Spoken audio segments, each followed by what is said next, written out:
Bonjour à tous et bienvenue, je suis Martin, le cofondateur de la Maison des Mandataires et je suis très heureux aujourd'hui de vous retrouver dans un nouvel épisode de notre toute nouvelle série que vous avez pu voir sur notre chaîne YouTube depuis maintenant quelques semaines et qui s'appelle « Présente ton offre ». Comme son nom l'indique, on a décidé cette année d'aller un peu plus en profondeur et un peu plus en détail dans les différents modèles qui existent dans les réseaux de mandataires pour que vous puissiez faire votre choix sur quel réseau vous correspond, quel réseau vous plaît et que vous ayez plus d'informations sur ces derniers. Aujourd'hui, je suis très heureux d'accueillir avec moi le cofondateur et directeur général d'Efficity, un partenaire historique de la Maison des Mandataires. Salut Christophe. Salut Martin, tu vas bien? Ça va, super. Merci d'être avec nous et merci de venir un petit peu nous parler du réseau. On va le faire en 3 parties, comme d'habitude, pour essayer de comprendre 3 choses principales, je trouve, sur ton réseau et comme on a fait avec les autres réseaux. D'abord, quelle est la culture? C'est quelque chose dont je pense on ne parle pas assez, et notamment nous à la Maison des Mandataires. La culture de ton entreprise, comment tu la définis, comment tu la diffuses le plus possible. Deuxièmement, comment ça se passe quand je suis un producteur aujourd'hui, que je veux développer, que je veux être un super conseiller immobilier et que je rejoins Efficity. Qu'est-ce qu'on me propose? On verra les outils, les formations, etc. Et puis, 3e pilier, qui est aussi très important, je sais, chez vous, et là, on passera un peu plus de temps, c'est, je sais que vous mettez en avant l'entrepreneuriat, tu nous diras, je veux devenir un vrai entrepreneur, développer mes équipes, manager. Et qu'est-ce qu'on me propose chez Efficity? Donc voilà, si ça te va, on va dérouler ce plan et parler pendant un quart d'heure tous les deux. C'est parfait. Donc pour commencer un peu la genèse d'Efficity, puisqu'on en parlait tout à l'heure, en plus, vous êtes une boîte assez spécifique dès le départ, donc j'imagine qu'il y aura eu des impacts sur la culture d'entreprise. Comment vous avez commencé et comment tu définirais aujourd'hui la culture du réseau? Ouais, donc déjà en quelques mots, Efficity, on a créé ça en 2007. C'est une société qui est toujours dirigée par ses cofondateurs, par Malek Abikhalil et moi. Toujours le plaisir d'être à la tête de ce beau réseau d'entrepreneurs. Et c'est une société dans laquelle il n'y a pas de fonds d'investissement, donc il n'y a pas d'actionnaires financiers, purement financiers. Contrairement à maintenant pas mal de réseaux dans le top 5, 6. Donc voilà, donc ça donne une culture qui est peut-être assez humaine, qui n'a pas une optique de rentabilité court terme, etc. Donc on travaille sur notre projet un petit peu dans la durée. La genèse de la boîte, et c'est intéressant de le dire quand même, c'est que en 2007, on a commencé par faire de l'estimation immobilière, et aujourd'hui, on est toujours le 2e acteur français de l'estimation immobilière en ligne. Donc, pour vous te donner un petit chiffre, en fait, on fait à peu près 150 000 estimations par mois, et ça représente 30% du chiffre d'affaires de nos consultants. Donc, c'est vraiment une spécificité forte. Ça veut dire que, tu vois, si tu fais 100 dans un autre réseau, chez nous, avec le même effort de prospection, tu vas faire plutôt 130. Donc là, pour que tout le monde comprenne bien, c'est-à-dire en fait des vendeurs qui vont sur votre site pour estimer le prix de leur maison, et donc vous captez cette personne qui veut vendre son bien et vous le transférez, envoyez le lead à vos conseillers. Voilà, ça donne une indication d'affaires. Ok. Donc voilà, et en quelques chiffres, il y a 3000 consultants dans le réseau. On est en France et au Portugal. Donc on a un début de business au Portugal qui est très prometteur, et on est une centaine de personnes au siège qui s'occupent de toutes les fonctions, dont un tropisme très fort sur la techno. Ok, qui vient donc de cette... et tu me parlais tout à l'heure de l'effet startup et de cette... vous avez commencé comme ça, en tant que startup plus digital, donc j'imagine qu'aujourd'hui, dans tous les outils, etc., on va y revenir, mais ça doit transpirer tout ça. Alors peut-être un point important que j'ai pas signalé, chez nous, quand tu rentres dans le réseau Efficity, tu rentres pour faire de l'immobilier, mais également pour développer ton propre réseau. Donc on recherche plutôt des gens qui ont une volonté d'entrepreneuriat forte, pas simplement d'être indépendant, mais aussi de développer la société. Et ça, c'est très structurant quand même dans notre mission, qui est d'aider ces gens-là à créer et développer leur business dans l'immobilier. On va commencer là-dessus parce que je trouve ça très bien et puis c'est très lié à la culture, comme tu le disais. J'entends souvent, quand je vois tes interviews, etc., que tu mets en avant cet aspect entrepreneur, plus que d'autres réseaux. Certains le font aussi, mais c'est très fort chez Efficity et on le sent bien, moi, pour connaître pas mal de conseillers de ton réseau. Comment ça se matérialise concrètement? C'est-à-dire, c'est quoi être entrepreneur chez Efficity? Comment à la fois vous les aidez à être de meilleurs entrepreneurs? Comment vous leur présentez ce métier d'entrepreneur? Voilà. Est-ce que tu as 2-3 choses comme ça à nous dire là-dessus? Déjà, on est des entrepreneurs, donc si tu veux, un peu par inadvertance, finalement, notre boîte, elle est super alignée sur les fondateurs parce que ce qu'on aime dans la vie, c'est l'entrepreneuriat, le développement des boîtes. Et ce qui, là aussi, pour le coup, est plus le cas de tous les réseaux. Peut-être les gens ne le savent pas forcément, mais il y a beaucoup de réseaux dont les fondateurs ne sont plus dans l'entreprise. Donc, et chez nous, on marche sur ces 2 jambes. D'une part, dans un premier temps, tu vas apprendre à faire de la transaction immobilière et après, tu vas apprendre, donc faire passer ton savoir à de nouvelles personnes qui vont également apprendre à devenir entrepreneurs dans l'immobilier. Donc, tu crées ton réseau, on appelle ça des lignées. Ouais. Donc, tu vois, par exemple, sur les 3000 personnes qu'il y a dans le réseau, elles font toutes partie des 10 lignées de départ avec une tête de lignée qui développent leur réseau avec des méthodes de coaching. Et ça, c'est un point important parce que dans les services qu'on propose, tu vois, évidemment, on a un gros service formation. Et dans la formation, en fait, il y a 70 personnes qui participent à la formation. Et il y a à la fois des salariés, qui bossent, qui construisent des contenus, qui donnent un peu les grandes lignes de la formation, mais également et surtout des consultants du réseau qui sont accrédités pour faire de la formation et donc qui ont développé des compétences et qui sont super intéressants parce que ils sont sur le terrain tous les jours et ils vivent la même vie que les consultants qui forment. Donc il y a une vraie passation de savoir qui nous tient à cœur et qu'on met en avant. Ok, c'est intéressant. Ça, pourquoi vous avez fait ce choix-là de permettre aux mandataires, entre guillemets, de former eux-mêmes des mandataires? Qu'est-ce qui est important? Qu'est-ce que tu trouves de très efficace? Et même aussi, qu'est-ce que tu trouves d'efficace avec ce double système de formateurs à la fois salariés et formateurs qui font le métier au quotidien? En fait, sur la partie académique, tu vois, juridique, etc., je pense qu'il faut plutôt des salariés qui forment. Mais sur le quotidien, c'est bien plus efficace d'avoir quelqu'un qui parle le même langage que toi et qui va t'apprendre et qui va être passé également par les mêmes phases par lesquelles tu passes. Donc je pense que c'est beaucoup plus efficace. Et là-dedans, on a à la fois des formations d'intégration, donc on a plusieurs parcours de formation d'intégration, des parcours qui sont pour des gens qui n'ont jamais fait d'immobilier, et d'autres parcours pour des gens qui viennent soit d'autres réseaux, soit de réseaux d'agents immobiliers classiques. Donc on adapte tout à fait. Et notre sujet, c'est d'accompagner individuellement chaque personne qui rentre dans le réseau IFICity jusqu'à sa première vente. Donc ça, c'est sur la partie intégration. Et ça, il n'y a rien de mieux que d'être formé par ses pairs et d'être accompagné par des pairs qui sont passés par les mêmes doutes que tu peux avoir. Comment je prospecte, comment j'organise ma journée, j'ai une objection, je sais pas y répondre. Donc tu as des formateurs en face de toi qui sont au même titre que toi, consultant immobilier. Et surtout, tu parlais de l'aspect entrepreneur. Je trouve que c'est un point important. C'est que c'est plus dur parfois quand tu as un formateur salarié doit t'apprendre à devenir un vrai entrepreneur. Alors que quand c'est ton parrain ou quelqu'un qui a fait le même métier que toi, qui était au même niveau que toi il y a 5 ans, il a appris le métier, il a appris à être entrepreneur et donc c'est certainement plus facile pour lui. En tout cas, pour toi, tu apprends plus facilement et plus clairement comment suivre ce chemin-là. Et là, c'est pas forcément ton parrain, c'est ça qui est important, parce que c'est un truc interliné. Donc on a un groupe qui s'appelle la Success Academy, qui sont 70 indépendants du réseau qui se portent volontaires pour former des équipes, que ce soit leurs propres équipes ou des équipes d'autres.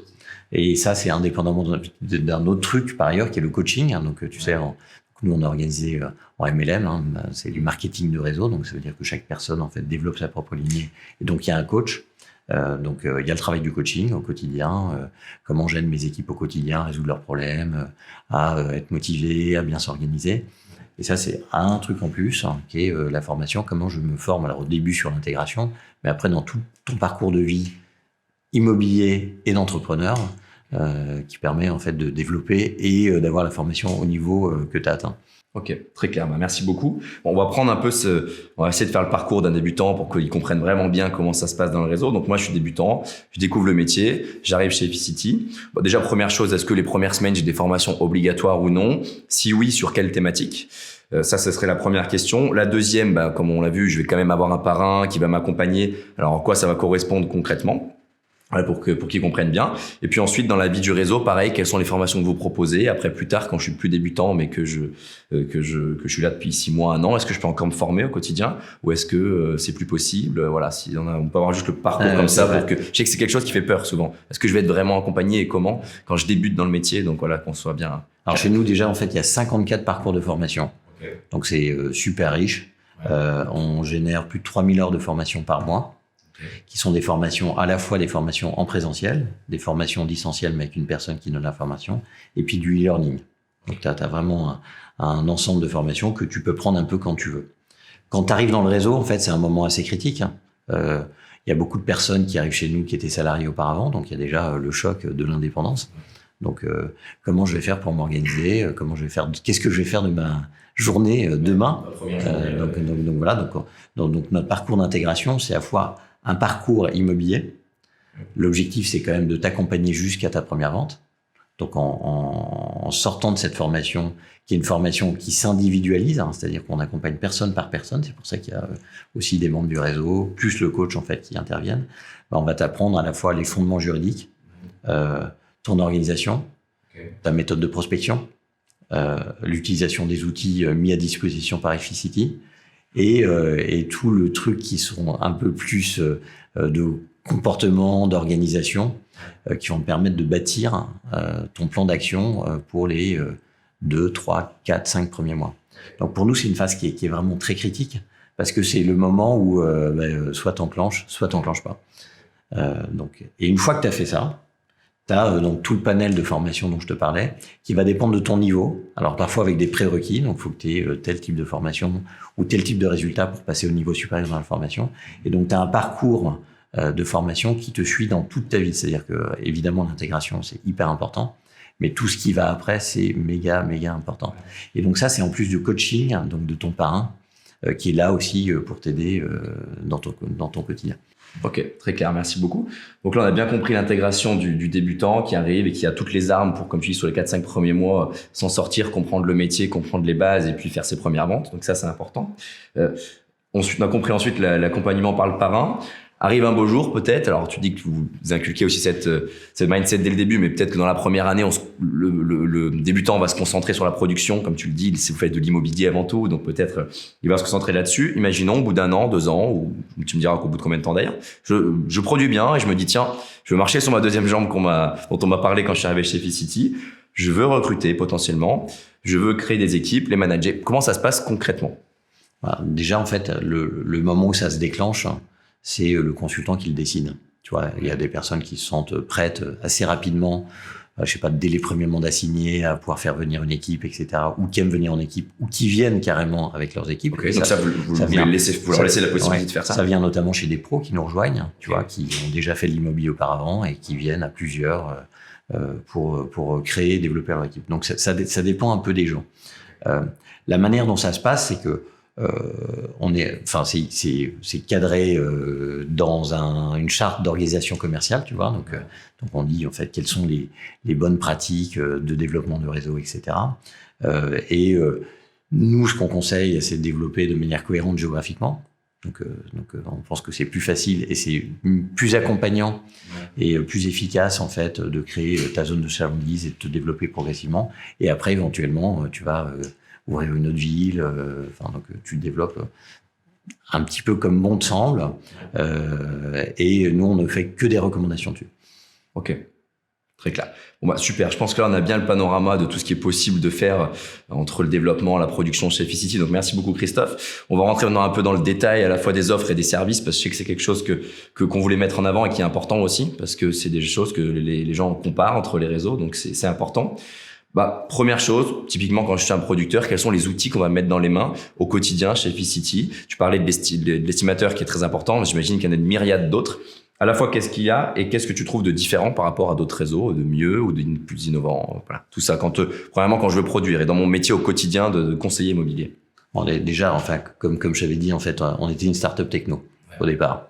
Donc, on développe et on a beaucoup de développeurs qui développent toutes les solutions. Donc, on a quelque chose qui s'appelle EffiSuite, qui rassemble l'ensemble de la suite logicielle qu'on propose à nos consultants. Dans EffiSuite, alors, les choses vraiment importantes, il y a Effigo. C'est une appli que tu as sur ton portable. C'est sur Effigo que viennent tous les contacts de vendeurs qui arrivent par le site. C'est par Effigo que tu vas pouvoir structurer ta prospection. Donc, c'est un outil de prospection et tu vas avoir tes contacts. Donc, dès qu'il y a une estimation qui est faite, cette estimation, quand elle t'est dessinée parce que tu es la bonne personne pour l'avoir, elle arrive sur ton portable, t'appuies et t'appelles. D'ailleurs, petit aparté, comment un lead m'est attribué d'ailleurs si j'en ai plein sur Lyon et qu'il y a un lead qui arrive sur Lyon, comment se fait la distribution des leads comme ça? Alors c'est attribué déjà, on est quand même sur un business hyper géographique, en fonction de la distance qui sépare ton point névralgique du lead, de l'adresse du lead, en fonction de tes performances et par type de bien. Et ensuite tu décides de prendre le lead ou de le laisser et il va aller à une autre personne. Donc c'est super motivant pour les gens de se dire plus je vais produire et plus je vais être efficace, plus je vais être bon dans mon métier, plus le réseau va... Mieux tu traites les contacts, plus tu as de leads. Donc voilà, c'est globalement comme ça que ça se passe. Très clair. Désolé, je t'ai coupé sur le... Mais ce qui est vraiment important, c'est que tu les as sur ton portable. Ouais. Donc, par exemple, si mon portable était allumé et qu'il y avait un lead, je sors mon portable, j'appelle, je prends un rendez-vous. Tu perds pas de temps. Donc ça, c'est vraiment un truc qui est vraiment essentiel. Alors, en aparté, c'est rigolo parce que la naissance de l'estimation chez Efficity, c'est que on s'est amusé au début à valoriser des valeurs d'un appartement dans Paris, puis d'un immeuble, etc. Et on les a mis en ligne. Et il y a plein de propriétaires qui ont utilisé le service en laissant leurs coordonnées. C'est comme ça que c'est né. Et c'est comme ça qu'on a développé Efficity au début, qui n'était finalement qu'un outil d'estimation. Ouais. Donc ça reste quand même au centre. Et je rappelle, ça fait en moyenne 30% du chiffre d'affaires des consultants, ce qui est énorme, assez significatif. Donc voilà. Donc il y a ce premier outil qui est une appli que donc tous nos consultants ont dans leur poche. Il y a Effiome, qui est un CRM, un genre de Salesforce qu'on a développé, sur lequel tu vas gérer en fait tous tes acheteurs, tous tes vendeurs, tous tes biens. Tu vas également gérer ton reporting, ta facturation. Tu peux générer tes mandats, tes études de marché. On a un deal avec MyNotary, donc tu peux même aller jusqu'au compromis dessus. Et l'ensemble des performances de ton équipe et des facturations de ton réseau. Donc, tu as un outil central, en fait, sur lequel tu vas avoir tout et qui va avoir des liens vers le e-learning, vers tous les partenaires d'Efficity, de Print, etc. Donc, en fait, tu as un outil central qui va vraiment te servir, qui est le cœur de notre métier. Enfin, tu as un outil qui s'appelle lesapporteurs.com, donc où tu peux mettre tous tes apporteurs, les gérer, payer leurs commissions, etc. Donc, super facile. Donc, ça veut dire que tu peux vraiment rentrer et ça sera probablement une de tes premières tâches quand tu rentres dans le réseau Efficity, c'est de créer ton réseau d'apporteurs d'affaires. Donc ça, pour rappel aussi aux gens qui connaissent pas forcément, c'est-à-dire des gens qui sont, par exemple, qui vivent dans ta ville, qui font pas d'immobilier, mais dès qu'ils ont un contact qui vend sa maison, ils vont sur l'application, ils t'appellent et tu fais la vente. Ça peut être les parents d'élèves de l'école de tes enfants, ça peut être le buraliste, enfin un peu tout le monde. Donc ça te permet de structurer, de pouvoir également en fait animer cette base d'apporteurs d'affaires. Et ça fait à peu près 10% du chiffre d'affaires. Donc tu vois, donc tu as 30% l'estimation, 10% les apporteurs d'affaires. C'est quand même sympa. Ok, c'est quand même beaucoup et ce qui permet de bien aider le conseiller qui pourrait avoir peur au début, je pense que c'est le cas tout le temps dans les réseaux, d'être un peu seul et se dire comment je vais faire mes premières ventes. Là, tu dis tu as quasiment la moitié de tes ventes en moyenne qui va être aidée par le réseau, quoi. Donc voilà, donc ça c'est bien. Alors pour ceux qui font pas d'immobilier, qui le savent peut-être pas quand même, on est dans un métier où la difficulté c'est d'aller chercher des mandats. Et donc ça c'est vraiment des outils. Et nous on se fait fort de développer des outils utiles, efficaces et faciles à utiliser qui te font faire du business, quoi. Donc ça et Figo, tu vois, et les apporteurs, ça rentre tout à fait dans ce schéma. Donc voilà. Alors sur Effio, mais également c'est là où tu vas faire tes annonces. Ouais. C'est là où tu les diffuses. Donc on a une diffusion illimitée sur tous les sites qui ont du sens, hein, Se Loger, Le Bon Coin, Logikimo, puis plein de sites régionaux quand ça a du sens. Donc on le fait. C'est une diffusion illimitée. Donc tu as juste appuyé sur un bouton. Donc c'est vraiment le Magimix du logiciel immobilier. Donc tu peux vraiment tout faire avec et c'est centralisé. Ok, donc vraiment un outil digital complet du début de la prospection jusqu'à la fin, la signature. Vous avez cet outil digital qui accompagne le conseiller. J'imagine lui fait gagner beaucoup de temps et beaucoup de non prise de tête aussi. Parce que... et alors, tout comme la formation, tu vois, on fait des tables rondes sur l'outil, etc. Donc c'est un outil qui est conçu avec les consultants. Donc c'est pas un truc, enfin ça fait beaucoup de choses. Mais c'est un truc facile à utiliser, tu vois, c'est à la portée de tout le monde. Même ma grand-mère saurait l'utiliser, quoi, tu vois. Donc c'est vraiment un truc simple. Super.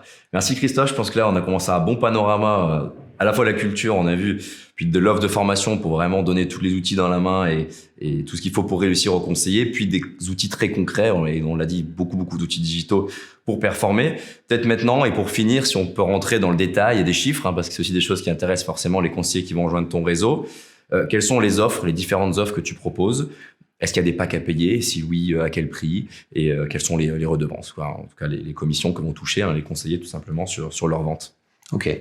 Donc dans la partie financière, tu vois, t'as 3 socles en fait. T'as la redevance mensuelle. Ok. T'as comment on rémunère la production et comment on rémunère le réseau. Et il y a quelque chose qu'on pourrait rajouter parce que c'est une de nos spécificités. Comme tu crées des lignées quand tu rentres chez nous, tu peux également vendre ces lignées. Il y a des transactions tous les ans. Donc imagine que tu en as marre de l'immobilier, tu veux aller vivre à Punta Cana, je sais pas où. Donc tu peux vendre en fait ton réseau à un de tes pairs dans le réseau. C'est une sorte de fonds de commerce que tu t'es créé. C'est un fonds de commerce que tu t'es créé. Ce qui est très fort parce que c'est le seul métier d'indépendant où tu peux travailler en tant qu'indépendant et en même temps te créer un fonds de commerce, comme tu dis, pour ta retraite. Donc ça, c'est important parce que dans l'entreprise, en fait, je pense qu'il faut travailler aussi pour construire son patrimoine progressivement. Alors, en ce qui concerne les redevances, donc ils te donnent accès à l'ensemble des services Efficity. Tu payes pendant 3 mois, les 3 premiers mois, 69 €. Okay. Et puis 189 €. Donc c'est très simple. 3 mois 69, le reste 189 €.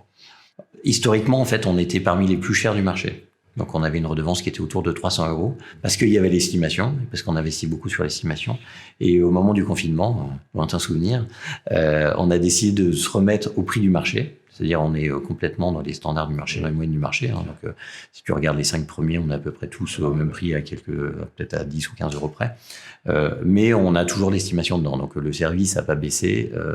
En revanche, le prix a très largement baissé. Donc voilà, les premiers mois en fait, c'est pour encourager, c'est le moment où tu as besoin d'un peu de trésor, même si tu veux monter une boîte, tu vois, normalement t'es pas à quelques dizaines d'euros près pour les 3 premiers mois. Donc c'est des chiffres beaucoup plus élevés dans des boîtes classiques. C'est juste le petit coup de pouce en fait pour commencer. Donc voilà pour la redevance. Et dans cette redevance, tu as tout le pack de services. Donc tu as l'ensemble des services qu'on a décrits synthétiquement juste avant. Ça c'est important d'ailleurs parce qu'il y a certains réseaux qui font le choix de mettre des packs et vous les verrez parfois à 0 €, parfois à 50 € et qui en revanche facturent l'accès à plusieurs services. Vous avez fait le choix d'avoir un pack qui est peut-être plus élevé, mais au moins tout est compris dedans. Peut-être et le conseiller n'a pas besoin de choisir et de faire des compromis entre tel portail et tel portail ou tel outil, c'est ça. Ouais, donc voilà, donc toujours se poser la question qu'est-ce qu'il y a dans le pack que tu achètes, quoi. Clairement. Et puis tu peux toujours trouver moins cher. Ouais, bien sûr. Donc ça c'est pour la première partie. Pour la rémunération de la production, on a une optique qui est méga transparente. C'est-à-dire que pour nous il y a 2 paliers, 69% ou 79%. Ça se déclenche une fois que tu as passé 100 000 €. Tu gagnes à 100 000 €, tu gagnes 79 000 €. Donc ça se déclenche dès le premier euro. Tu vois, donc c'est pas comme les impôts. On a pas mal de confrères qui font un peu comme les impôts. Donc si tu fais le comparatif, tu vois, 100 000 €, tu prends les 3 premiers du marché avec leurs étages en fait. Tu es à 73%. Chez nous, on a 79%. Donc on a pris le pari et on a pris l'option que ce soit méga lisible. Parce que certains, et aussi pour bien qu'ils comprennent la différence, certains réseaux, comme tu dis, vont dire à partir de 80 000 €, on augmente le pourcentage de rétrocommission, mais sur les prochains euros de chiffre d'affaires et non pas sur les 80 premiers 1000. Donc nous, on a une optique qui est transparente. Enfin, c'est un choix. Donc voilà. Et pour les pros qui nous rejoignent et qui justifient de grosses productions auparavant, ils passent directement à 79%. D'accord, dès le premier euro. Donc un pro qui arriverait et qui dès sa première vente, en fait, il a 79%. Ok, et c'est quoi les paliers à peu près de pro? Enfin, à partir de quelle rémunération? Comment vous choisissez si un pro peut ou non Il doit avoir justifié d'avoir fait au moins 100 000 € de chiffre d'affaires l'année précédente. Ok. Donc voilà sur la production, donc c'est super simple. On fait méga lisible, clair, super simple, 2 paliers, 69-79%. Sur la rémunération du réseau, donc tu développes ton réseau quand tu es chez nous, tu peux le développer sur autant d'étages que tu veux, et tu es rémunéré sur 4 niveaux. Donc on distribue 12% de notre chiffre d'affaires pour la rémunération du réseau. Le premier niveau c'est 7%, deuxième 3, 1,5, 0,5. Okay.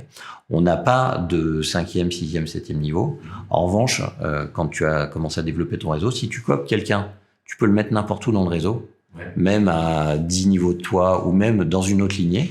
Imaginons, tu es à Strasbourg et tu as un Brestois qui veut rentrer dans ton réseau, tu peux le recruter, mais tu vas probablement le confier à un coach à Brest parce qu'on pense que c'est plus efficace pour le consultant qui rentre. Ouais, c'est sûr, pour l'accompagnement. C'est vachement mieux d'être aussi dans une équipe. T'imagines, tu es tout seul à Brest et ton coach il est à Strasbourg. Là, tu peux rejoindre une équipe qui va t'accepter puisque en fait, tu vas être payé 3,5%. Et le coach qui va te prendre va être payé 3,5% et après sur tout le reste des... Donc ça, tu vois, par rapport on avait beaucoup réfléchi, est-ce qu'on fait un 5e niveau à 0,2%, etc. C'est 16 fois plus rentable parce que c'est 3,5%. Donc voilà, donc ça c'est notre choix. Et donc faut ça aussi pour dire aux gens, plutôt que de trop réfléchir, est-ce que je prends dans mon équipe quelqu'un qui est loin de moi? Et ben non, en fait, il y a cette offre qui est super pour vous.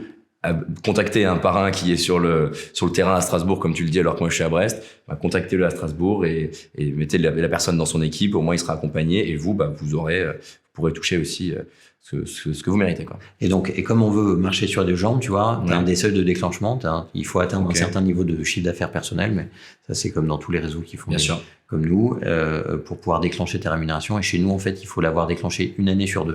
Donc quand tu déclenches 1 année, ça compte pour 2 années. Pourquoi on a fait ça? Parce que on a pas mal de consultants qui, une année, se concentrent sur leur prod, puis développent, puis refont un peu de prod, puis développent. Et on se disait que c'était plus juste, en fait, de récompenser sur la durée, enfin, de lisser sur la durée le déclenchement du seuil. Donc tu vois, c'est pas, il faut pas attendre d'avoir déclenché ton seuil pour toucher ta rémunération. Si tu l'as déclenché l'année d'avant, en fait, c'est réputé déclenchable pour l'année en cours. Donc, t'as plus de questions à te poser. Est-ce que j'arrête de produire? Est-ce que j'arrête de développer pour produire, etc. Donc, ça lisse beaucoup l'activité et c'est hyper confortable pour nos consultants. Puis à la fois, j'imagine, c'est aussi pour éviter qu'il y ait des gens qui arrêtent complètement le métier pendant 5 ans. C'est pour ça que vous mettez, j'imagine, des seuils un peu de chiffre d'affaires. Parce que sinon, quelqu'un pourrait se dire, je développe seulement pendant 10 ans et puis je fais plus du tout de production. Mais donc, je suis plus dans le métier, je forme mal. Vous voulez éviter ça aussi, j'imagine. Donc, nous, on pense que c'est bien de développer et d'avoir à la fois un revenu qui vient de ton réseau et qui dépend pas simplement des heures que tu passes. Mais que si tout le monde se compte que sur le réseau, en fait, il y a un problème de modèle global. C'est clair. Pour tout le monde. Ok, très clair. Et puis pour finir justement, une fois que j'ai développé mon équipe, alors des fois on essaie de demander un peu si j'ai 100 personnes, combien ça représente en termes de rémunération. Si tu dis que c'est dur, parce que ça dépend de combien tu en as sur ton premier niveau, sur ton deuxième. Bon, si tu as quand même un chiffre à nous donner là-dessus et une moyenne pour que les gens comprennent, c'est bien. Et puis qu'est-ce qui se passe quand j'ai 55 ans, que j'ai plus envie de faire ce métier, j'ai envie de partir à la retraite comme tu l'as dit à Punta Cana. Est-ce que tu as des métriques là aussi sur qu'est-ce que ça vaut globalement un fonds de commerce comme ça, à qui je peux le revendre, comment? Alors sur ta première question, j'ai des métriques en moyenne. Okay. Un consultant dans ton réseau, une fois que ton réseau est à peu près constitué et cohérent structuré de manière cohérente, tu gagnes à peu près 900 € par an et par consultant. Ok. D'accord. Donc voilà, c'est évidemment très variable, parce que si tu as 50 personnes à ton premier niveau, normalement si tu as 50 personnes à ton premier niveau, tu as quand même un problème de coaching de gestion des équipes. Donc nous, ce qu'on recommande, c'est d'avoir 5 personnes qui développent 5 personnes, etc. Et c'est sur la durée, en fait, le meilleur moyen de construire une boîte pérenne et rentable et efficace. Avec des gens qui restent, alors que si on en a 500 sur le premier niveau, ils sont plus accompagnés, ils vont partir, ils vont pas être contents. Donc tu connais certains de nos consultants, les gars qui performent hyper bien, qui développent hyper bien, ils sont plutôt dans une phase où ils ont 5 personnes, ils développent, et après ils élargissent peut-être un peu, mais progressivement. Ouais, et avec notre offre où tu peux envoyer une de tes recrues un peu partout, ça te permet aussi d'aller chercher de la rémunération, même si c'est plus toi qui coach. Tu vois, t'es plus dans l'obligation d'avoir tous les mecs juste en dessous de toi. Ça marche. Donc ça, c'est important. Donc ça, voilà pour la première question. Après, j'ai pas vraiment de métriques sur les ventes parce que ça dépend vachement de la taille de la lignée, de comment elle est structurée et de sa croissance. Donc je serais bien normal de dire combien c'est vendu, mais c'est des prix assez significatifs qui permettent, quand tu as développé une grande lignée, en fait, de partir assez sereinement à la retraite. Est-ce que globalement, c'est quand même un multiple, disons, du chiffre d'affaires que te génère ta lignée sur une année, on prend ce chiffre-là et on le multiplie par tel ou tel chiffre, comme tu dis, en fonction de la croissance. Si, enfin, tu pourrais faire ça comme ça, mais j'ai pas de métriques assez fixes, en fait. C'est à peu près quelque chose dans cette idée-là, quoi. Ça dépend évidemment de ce que produit la lignée. Et puis c'est un peu la loi de l'offre et la demande, parce qu'on a des consultants qui disent c'est hyper stratégique, aussi, c'est que, vrai. Je sais pas, moi, il y a une lignée qui se vend à Clermont-Ferrand, c'est hyper stratégique pour moi, faut que je la rachète. Donc, c'est un peu la loi de l'offre et la demande. Ok, très clair. Merci beaucoup, Christophe. C'est super. Je vais te laisser juste un petit mot de la fin. Tu peux dire ce que tu veux, globalement, sur le réseau, mais ce que tu veux, un petit mot de la fin, et puis on clôturera cet entretien. Moi, je voudrais juste dire, Efficity, c'est une boîte hyper humaine, donc nous, tu vois, en tant que consultant ou nouvel arrivant, en fait, dans un réseau, je pense que, en plus des services, de qu'est-ce que t'apporte vraiment le réseau. Alors, chez nous, en fait, on apporte des contacts, un outillage, de la formation, comme je t'ai dit. Il y a aussi, en fait, à la fin, ce qui est sympa, c'est, en tant qu'entrepreneur, c'est de bosser avec des gens que t'aimes bien.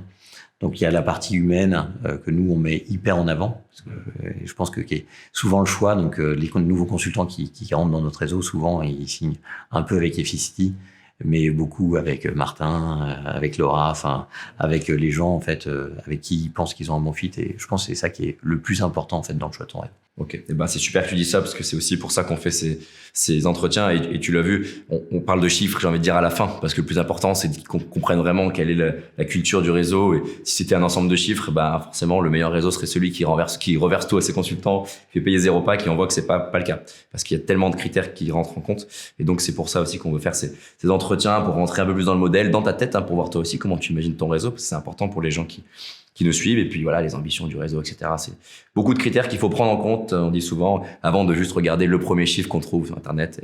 Et voilà. Merci Christophe, c'était super. Je pense que les gens ont appris beaucoup de choses, découvert beaucoup de choses et j'espère que ça va les intéresser. Merci d'avoir pris un peu de temps pour échanger avec moi. Merci Martin. Et puis on vous retrouve tous pour un prochain épisode. Il en reste encore un ou deux, je crois, sur Présente ton offre pour vous présenter les offres des différents réseaux de mandataires et vous aider à faire votre choix. À très bientôt, merci.